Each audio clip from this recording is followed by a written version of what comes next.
ये सब पढ़ा हुआ लास्ट वन नहीं पढ़ा फेज। चलो बेटा जी, फिर तुम्हें बताओ आपको पीरियोडिक मोशन के बारे में क्या पता है? जो एक पर्टिकुलर टाइम में मोशन कर रहा पार्टिकल, जो जब एक इक्वल इंटरवल्स ऑफ टाइम में। देखो बेटा जी, पीरियोडिक मोशन तो बेसिकली वही होगा जो after a fixed interval of time अपने आप को क्या करे, रिपीट। एग्जांपल,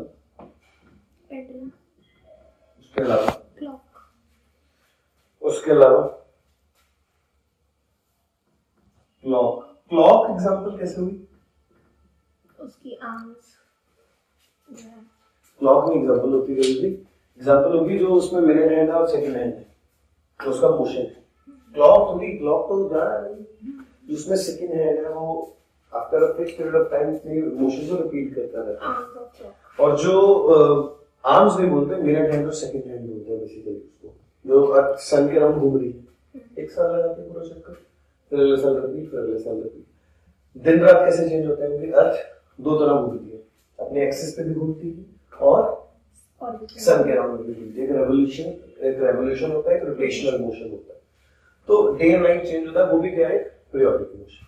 तो वो तो पीरियोडिक मोशन जिसमें वो कोई बाउंडेशन नहीं है, तो भाई घूमना जहां मर्जी घूमो बट रिपीट करो। सुबह स्कूल में, शाम को घर वापस आने, अगले दिन फिर सुबह स्कूल में, शाम को वापस आने, this is also periodic motion. But how this periodic motion becomes vibratory और oscillatory when periodic motion is added with bounded motion. जब पीरियोडिक मोशन को बाउंड कर दिया जाता है कि भाई आप दो लिमिट से बाहर नहीं जा सकते। मान लो मैंने बोल दिया कि अर्थ यहां से चलेगी, यहां से इधर गई, उसके बाद इससे आगे जा नहीं सकती, मैंने बाउंड कर दिया कि भाई आप उसके बाद वापस आओगे, और ये दूसरी बाउंडेशन है। दो लिमिट्स में मैंने इसको फिक्स कर दिया कि भाई रिपीट करते रहो अपने आप को, बट आप इन दोनों लिमिट से बाहर नहीं जा सकते। तो ऐसा मोशन होता है बाउंडेड मोशन। ये कहां देखने को मिलता है? पेंडुलम में, कि आपने उसको एक्सट्रीम पोजीशन पे जाके छोड़ दिया, फिर वो क्या करता है उसके बाद दो लिमिट्स में अपने आप को क्या करता रहता है, रिपीट है। तो पीरियोडिक में एक्स्ट्रा क्या हो गया उसमें? वो बाउंड भी हो गया। और कहां दिखता है उसके अलावा, पेंडुलम के अलावा, कि बाउंडेड हो जो, और कहीं जहां आपने देखा कि भाई मोशन रिपीट भी हो रहा है और बाउंडेड भी है। हाथ वाइब्रेट होता देखा है, ये तो बाउंडेड ही है। तो एवरी वाइब्रेशन, ऑसिलेशन क्या है बेसिकली? ऑसिलेशन यही तो है कि भाई पीरियोडिक मोशन और बाउंडेड कर दो, वो एक ऑसिलेशन बन जाती है। आप सिंपल पेंडुलम एक्सपेरिमेंट करते हो क्लास में कि भाई आप बॉब को एक्सट्रीम पोजीशन पे जाके छोड़ देते हो, फिर वो ऑसिलेट करने लग जाता है। ऑसिलेट का मतलब क्या है? Periodic plus bounded. यहाँ पे एक इंपॉर्टेंट क्वेश्चन बनता है आपका कि क्या सारे पीरियोडिक मोशन वाइब्रेटरी या ऑसिलेटरी होने जरूरी है? कि जो मोशन पीरियोडिक होगा क्या वो ऑसिलेटरी होगा ऑलवेज? नहीं, ऐसा कोई फिक्स पॉइंट नहीं। क्यों? अगर बाउंडेड नहीं है मोशन तो वो ऑसिलेटरी नहीं हो सकता। अब सन अर्थ के राउंड घूम रही है, पूरा चक्कर लगाती है, तो दो लिमिट्स में बाउंडेड हो गई, आधा चक्कर लगा के वापस आ जाती है, फिर वो पीरियोडिक अलग है। बट जो ऑसिलेटरी है उसमें कंडीशन है कि वो ऑलवेज क्या होगा? पीरियोडिक तो होगा ही होगा, बाउंडेड भी होगा। तो डिफरेंस एग्जाम में कैसे पूछते हैं, वो एजर्शन रीजन में बना के पूछ सकते हैं कि क्या सारे पीरियोडिक ऑसिलेटरी होंगे? रीजन में लिख देंगे कि सारे ऑसिलेटरी पीरियोडिक होंगे, तो आप करेक्ट क्या चूज करोगे कि सारे ऑसिलेटरी पीरियोडिक जरूर होंगे, तो सारे पीरियोडिक ऑसिलेटरी होंगे। ये अब इन दोनों को, क्योंकि चैप्टर ये है, आपको भी पता है ऑसिलेशन में कंप्लीट एसएचएम है, एसएचएम से बाहर आ जाते हैं। तो एसएचएम कैसे बना? जो मोशन पीरियोडिक है, जो मोशन बाउंडेड है, और साथ में आप अपने मोशन को एक इक्वेशन से एक्सप्रेस कर सकते, मैथमेटिकल रिप्रेजेंटेशन, कि भाई अब मैंने बोल तो दिया कि भाई अब हम ये करेंगे, रिजल्ट कैसे पता लगेगा कि भाई कितनी डिस्प्लेसमेंट होगी, मीन से कितना दूर जाएंगे, कब किस टाइम पे मैं किस पोजीशन पे हूं, मुझे कैसे पता लगेगा? मुझे हवा में बातें नहीं करनी थी, साइंटिस्ट को हवा में बातें नहीं करनी थी, उनको साथ में क्या चाहिए था कि भाई आप एक मैथमेटिकल इक्वेशन दे दो कि भाई मुझे पता है कि मैं ये अपनी पोजीशन से चला और कुछ देर बाद मैं एक्सट्रीम पोजीशन पे पहुंच जाऊंगा, फिर मुझे वापस आना है, फिर मुझे दूसरी एक्सट्रीम पे जाना है, मुझे पता है कि ऑसिलेटरी मोशन होता है। बट अगर मुझे किसी ने पूछ लिया कि भाई जब आप चले थे उसके 2 घंटे के बाद आप कहाँ पे प्रेजेंट हो, मेरे पास एक इक्वेशन हो जिस इक्वेशन से मैं बता सकूं कि भाई 2 घंटे के बाद मैं कहाँ, उसको कि भाई जिस मोशन को आप इक्वेशन में दे सको उसको बोलते हैं हार्मोनिक मोशन। सिंपल भी नहीं बोलते, उसको क्या बोलते हैं, हार्मोनिक। तो तीनों में डिफरेंस क्या होगा, पीरियोडिक तो जो बस रिपीट करे, ऑसिलेटरी जो रिपीट भी करे और बाउंडेड भी हो, और हार्मोनिक पीरियोडिक भी है, बाउंडेड भी है, बाउंडेड भी है, ऑसिलेटरी सीधा बोल दो जाए, या इक्वेशन भी है उसके पास कि जिसको आप इक्वेशन से भी एक्सप्रेस कर सकते हो। और जो सबसे सिंपल हार्मोनिक मोशन होगा उसको आप क्या बोलते हो, सिंपल हार्मोनिक। अब बोलोगे कि सर मुझे आदत है इसमें बोलने की, मैं सर बोलूंगा, क्या बोलोगे सर हार्मोनिक मोशन सिंपल कैसे, मतलब मुझे तो सिंपल नहीं लगा कि भाई मैं यहाँ पे खड़ा था, मेरा दिल किया कि मैं एक स्टेप इधर गया, फिर मैं वापस आ गया मीन पोजीशन पे, फिर मैं एक स्टेप इधर गया, फिर मैं वापस आ गया मीन पोजीशन पे, और मैं रिपीट कर रहा हूँ। ये सिंपल कहाँ से है, ये तो कॉम्प्लेक्स लग रहा है, सिंपल होता है कोई सीधा जाता सीधा जाता। कॉम्प्लेक्स हार्मोनिक क्या होता है, एक स्टेप आगे गया, मीन पे आ गया वापस, फिर उसी डायरेक्शन में 2 स्टेप आगे गया, फिर मीन पे आ गया, फिर एक स्टेप इधर गया, वापस आया 2 स्टेप, तो ये भी क्या periodic, after a fixed period of time repeat है, तो ये भी बाउंडेड। इक्वेशन अगर मैं दे दूंगा है तो ये भी हार्मोनिक, बट ये सिंपल नहीं है। तो जो सिंपल होता है उसमें एक ही एक्सट्रीम इधर एक ही होता है, ये होता है सिंपल हार्मोनिक मोशन। और आपके सिलेबस में +1 में कॉम्प्लेक्स है ही नहीं, आपको कौन सा है, सिंपल, क्योंकि आपको यही सिखाया जाता है कि सिंपल हार्मोनिक मोशन। अब जो सिंपल हार्मोनिक मोशन की इक्वेशन क्या होती है, क्या उसको किससे रिप्रेजेंट करते हैं, तो आपने ये डिराइव की हुई है, ये होती है इक्वेशन, पता बेटा नहीं।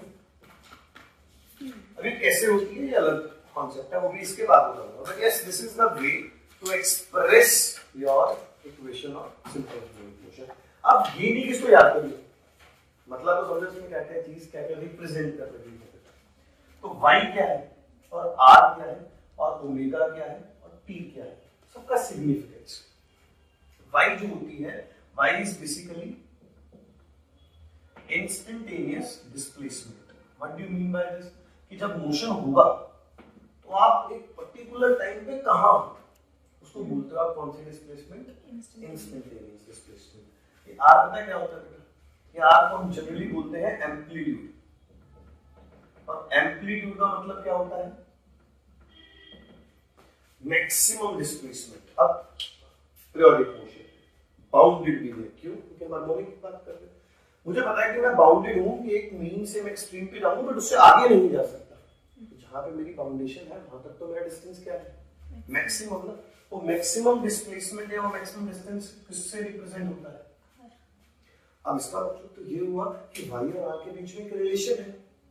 कैसे, कि मान लो ये अगर मेरी मीन पोजीशन है, इसको मैं ओरिजिन मान रहा हूँ, एक्सट्रीम पोजीशन एक दूर है, मान लो यहाँ से 3 मीटर दूर है, मैं मैक्सिमम कितना दूर जा सकता हूँ, 3 मीटर। बट अगर मेरे को किसी ने बोल दिया कि जब आप चले थे उसके 1 सेकंड बाद आप कहाँ, मैं तो यहाँ, तो मैं 3 मीटर से कितना पीछे हूँ, मुझे उसके लिए एक फैक्टर चाहिए कि भाई मैं इन दोनों का एक रिलेशन बना सकूं। तो y तो क्या है कि मैं किसी टाइम पे कहाँ था, r क्या है तो मैक्सिमम कितना जा सकता हूँ। तो इन दोनों को जो रिलेट करती है चीज वो क्या करती है, फेज होता है एंगल। अब वो एंगल क्या है, बेसिकली ये ओमेगा टी। इस ओमेगा टी को आप क्या बोलते हो, फेज बोलते हो। अब ये अगर ओमेगा टी का कांसेप्ट समझना है तो आपको ये पता होना चाहिए, जो आपके पेपर में क्वेश्चन आया था, आपको याद होगा कि when a body is moving in a uniform circular motion, its projection is always in SHL। आया था ना, आपने कल पढ़ाया था कि जब एक बॉडी यूनिफॉर्म सर्कुलर मोशन में घूमती है, उसका जो प्रोजेक्शन होता है वो कौन से मोशन में होता है, SHL। और वहीं से इक्वेशन बनाई गई है बेटा। कैसे, कि मान लो बॉडी आपकी इस A पॉइंट पे है और ये क्या है, ओरिजिन। प्रोजेक्शन का मतलब होता है कि बॉडी आपकी जहां पे है वहां से आप बनाओ परपेंडिकुलर। सर्कल के कितने डायमीटर दिख रहे हैं हमें? दो। बहुत सारे होंगे जो सेंटर से लाइन पास करेंगे वो डायमीटर हो जाएगा। तो आप सरकमफ्रेंस से डायमीटर पे कोई भी परपेंडिकुलर बना दो, वो उसका प्रोजेक्शन है। मतलब बॉडी ए पे है, उसका प्रोजेक्शन कहां पे है? कौन से? बॉडी ने सर्कुलर मोशन में चलना शुरू किया, कुछ टाइम बाद बॉडी यहां पहुंच गई, ए बॉडी यहां पहुंच गई। तो कितना मतलब एंगल मतलब चेंज किया उसने अपनी पोजीशन को एक्सप्रेस करने के लिए। लेट अस से उस एंगल को हम क्या बोलते हैं? थीटा। अब ये जो थीटा होता है ना बेटा, इस थीटा को हम क्या बोलते हैं? ये पता क्या होता है? एंगुलर डिस्प्लेसमेंट पता क्या होता है?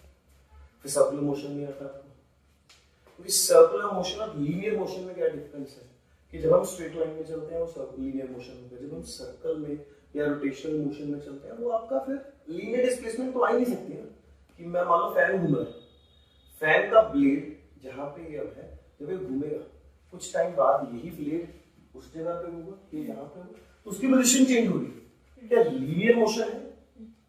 तो लीनियर डिस्प्लेसमेंट तो ही बट पोजीशन तो चेंज हो रही है। किस बेसिस पे आप पोजीशन चेंज बता सकते हो? मान लो बॉडी यहाँ पे है, अब बॉडी यहाँ पे है, आप कैसे बता सकते हो कि पोजीशन चेंज हो रही है? उनके बीच में दो पोजीशंस के बीच में एंगल बना है, तो जो एंगल की वजह से डिस्प्लेसमेंट बनती है उसको बोलते हैं एंगुलर डिस्प्लेसमेंट। अब देखो, अब जितनी बॉडी पास होगी उतना ही एंगल कम होगा। जब यही एंगल कितना है देखो, तो बॉडी यहां पहुंच गई, बॉडी ने कितना डिस्टेंस कवर कर लिया? तो आप बोलोगे सर्कुलर मोशन का 1/4 पार्ट कवर कर लिया। तो मुझे एक चीज बताओ, प्रोजेक्शन ए पॉइंट का यहां पे था जब बॉडी थी वो पे, जब बॉडी यहां पहुंच गई तो उसका प्रोजेक्शन कहां जा रहा है? टॉप पॉइंट पे ऊपर जा रहा है। जब बॉडी यहां पे पहुंच जाएगी ना बेटा, तो प्रोजेक्शन पहुंच जाता है कहां पे? अपनी एक्सट्रीम लिमिट पे। मतलब वाई होता है ये जो डिस्प्लेसमेंट लगातार टाइम के साथ साथ चेंज हो रही है, किसकी वजह से? एंगल की वजह से। और उस एंगल को क्या बोलते हो आप? फेज बोलते हो। क्योंकि आना चाहिए था यहाँ पे क्या? थीटा। मैंने ओमेगा टी क्यों लिखा है? क्योंकि डिस्प्लेसमेंट कम है ज्यादा है, ये एक चीज पे डिपेंड करती है, उसको बोलते हो आप। अब मान लो आप सर्कल में घूम रहे हो, मैं भी सर्कल में घूम रहा हूं, आप में शक्तियां ज्यादा सेंटर से लाइन पास करेगी, डायमीटर हो जाएगा। तो आप सरकमफ्रेंस से डायमीटर पे कोई भी परपेंडिकुलर बना दो, वो उसका प्रोजेक्शन है। मतलब बॉडी ए पे है, उसका प्रोजेक्शन कहां पे? कौन से? बॉडी ने सर्कुलर मोशन में चलना शुरू किया, कुछ टाइम बाद बॉडी यहां पहुंच गई, ए बॉडी यहां पहुंच गई। तो कितना मतलब एंगल मतलब चेंज किया उसने अपनी पोजीशन को एक्सप्रेस करने के लिए। लेट अस से उस एंगल को हम क्या बोलते हैं? थीटा। अब ये जो थीटा होता है ना बेटा, इस थीटा को हम क्या बोलते हैं? ये पता क्या होता है? एंगुलर डिस्प्लेसमेंट पता क्या होता है? फिर सर्कुलर मोशन नहीं आता आपको, क्योंकि सर्कुलर मोशन और लीनियर मोशन में क्या डिफरेंस है कि जब हम स्ट्रेट लाइन में चलते हैं वो लीनियर मोशन होता है, जब हम सर्कल में या रोटेशनल मोशन में चलते हैं वो आपका फिर लीनियर डिस्प्लेसमेंट तो आ ही नहीं सकती ना कि मैं मान लो फैन घूम रहा है, फैन का ब्लेड जहां पे ये है जब ये घूमेगा कुछ टाइम बाद यही ब्लेड उस जगह पे होगा, ये यहाँ पे होगा, तो उसकी पोजीशन चेंज होगी। क्या लीनियर मोशन है? तो लीनियर डिस्प्लेसमेंट तो ही बट पोजीशन तो चेंज हो रही है। किस बेसिस पे आप पोजीशन चेंज बता सकते हो?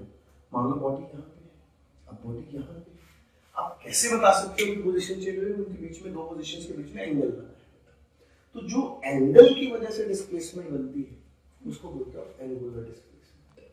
अब देखो, अब जितनी बॉडी पास होगी उतना ही एंगल कम होगा।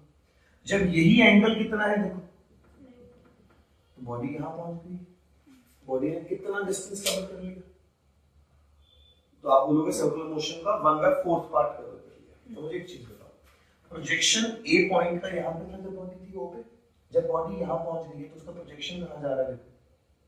टॉप पॉइंट पे ऊपर जा रहा है। जब बॉडी यहां पे पहुंच जाएगी ना बेटा, तो प्रोजेक्शन पहुंच जाता है कहां पे? अपनी एक्सट्रीम लिमिट पे।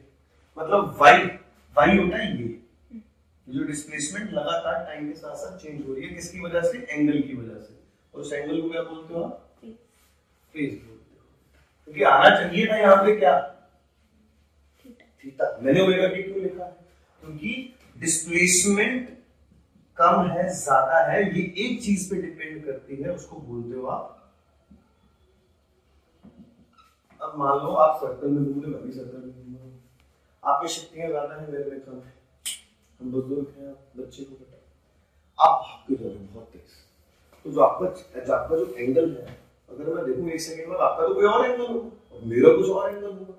So how angular displacement is different for two objects? It depends upon the angular velocity. आपका velocity से भाग रहे हैं, उस पर भी डिपेंड करेगा। तो इसलिए जब हम थीटा को लिखते हैं तो हम ये लिखते हैं ओमेगा टी, कि एंगुलर वेलोसिटी और आप किस टाइम पे बात कर रहे हो, दोनों का प्रोडक्ट आपको क्या बना के देगा? थीटा बना के देगा, जिसको हम एंगुलर डिस्प्लेसमेंट बोलते हैं। अब मैंने ये बोला कि जब ये एंगल 90 है, जब ओमेगा टी कितना है? 90। sin 90 कितना होता है बेटा? 1 होता है। तो y की वैल्यू क्या आ जानी चाहिए? तो इक्वेशन तो ये बता रही है कि भाई जब फेज 90 होगा, एंगल, फेज का मतलब होता है एंगल, जब एंगल 90 होगा तो आपकी y की वैल्यू किसके बराबर आनी चाहिए? मतलब आप कहां पे प्रेजेंट होने चाहिए? एक्सट्रीम पोजीशन पे। तो यही हुआ है कि जब 1/4 सर्कल कवर हुआ है, एंगल 90 बना है, तो प्रोजेक्शन कहां पहुंच गया है? एक्सट्रीम। और जब आप दिमाग लगाना, जब आप एंगल ओरिजिन से ये बन गया 180, अब दिमाग लगा के सोच के देखो कि आपकी बॉडी कहां प्रेजेंट होगी। साइन 180 कितना होता है? 0। साइन 180 कितना होता है? तो y कितना होना चाहिए? मतलब जहां पे आप शुरू किए वहीं पे होने चाहिए। सिंपल सी बात है कि बॉडी यहां घूम के यहां पहुंच गई, सेमी सर्कल पूरा कर लिया उसको। एक चीज बताओ, प्रोजेक्शन की बात करें, प्रोजेक्शन कहां पे आना चाहिए? थ्योरी क्या बोलती है कि कहां पे हुआ? Mean position. इक्वेशन क्या बोलती है कहां पे हुआ? तो this is the correct equation two represent relation between y and r। कि मेरे पास इक्वेशन मिलेगी, मुझे बस ये बता दो कि भाई फेज कितना है, एंगल कितना है, मैं आपको बता दूंगा पोजीशन कितनी, कि आप अपनी मीन पोजीशन से कितना है या कहां। अगर यही वैल्यू माइनस में आनी शुरू ले लूं कि आएगी, जब ये एंगल बढ़ के कितना हो गया, ये कितना हो गया? 270। साइन 270 होता है -1, कितना होता है? तो y कितना आ जाएगा बेटा? इसका मतलब है तो एक्सट्रीम पे, बट जिस डायरेक्शन में आप पहले थे उससे ऑपोजिट, मतलब दूसरी एक्सट्रीम पोजीशन में पहुंच चुके हो। तो मतलब आप यहाँ पे होने चाहिए, ऑब्वियस चीज है। थ्योरी क्या बोलेगी? बोले तो सर्कुलर मोशन में हो तो पोजीशन चेंज होती रहेगी। मान लो आप यहाँ पे हो तो प्रोजेक्शन बनाओ परपेंडिकुलर, प्रोजेक्शन नीचे जाए। सिंपल सी बात है, मीन से एक्सट्रीम, एक्सट्रीम से फिर मीन, फिर एक्सट्रीम, फिर मीन। पीरियोडिक है, बाउंडेड है, तो मतलब ऑसिलेटरी भी है। मेरे पास इक्वेशन भी है इसको रिप्रेजेंट करने के लिए, तो मैं इसको क्या बोल दूंगा? और ये सिंपल भी है, तो इक्वेशन किसकी बन गई? तो ये हर एक का सिग्निफिकेंस आपको पता लगना शुरू हुआ कि भाई y और r में जो रिलेशन बताता है, वो रिलेशन बताने वाला सिर्फ यही है, तो उसको बोलते हो आप फेज। अब वो एंगल कैसे है? क्योंकि ओमेगा चेंज होगा तो ऑब्वियस एंगल भी चेंज होगा, टाइम चेंज होगा तो चेंज होगा, एंगल फिक्स थोड़ी है। तो एंगल किस पे डिपेंड करता है? टाइम पे, एंगुलर वेलोसिटी पे। लेकिन वो थीटा लिखते हैं, खुद किस पे डिपेंड करता है? वो लिख दिया, दोनों पे डिपेंड करता है। और यूनिफॉर्म सर्कुलर मोशन में याद रखना, ये ओमेगा क्या होता है?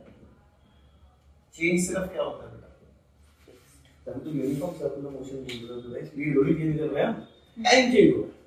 टाइम चेंज होने से ही ओमेगा चेंज हो रहा है, एंगल चेंज हो रहा है। और जैसे जैसे बॉडी सर्कुलर मोशन कंप्लीट करती है, प्रोजेक्शन अपना एक ऐसा चेंज कंप्लीट कर लेता है।